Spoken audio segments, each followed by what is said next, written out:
ఆ సంస్థ పెద్దలందరూ వద్దు, వెళ్ళవద్దు, ఇప్పటికే 6గురిని మనం కోల్పోయాం, నిన్ను కూడా మేము పోగొట్టుకోలేమని బలవంతం చేసినను రిచర్డ్ ఆర్డిల్ దృఢ నిశ్చయముగా నేను చావను, నిశ్చయముగా వారిని రక్షణ అనుభవంలోనికి తీసుకొని వచ్చేంత వరకు నేను చావను, నిశ్చయముగా దేవుడే నాకు తోడయుండి ఈ పరిచర్యను నాకు దీవెనకరంగా చేయగలగడని చెప్పి బలవంతంగా జర్మనీ నుండి నాగాలాండ్కు పంపబడెను.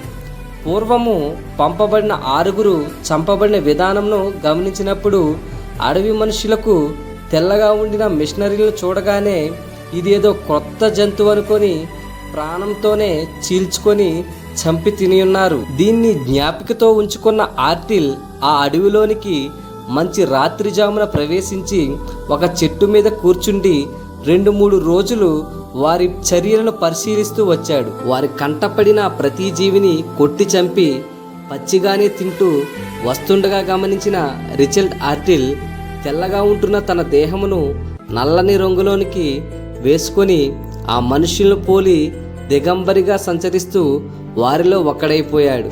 అయితే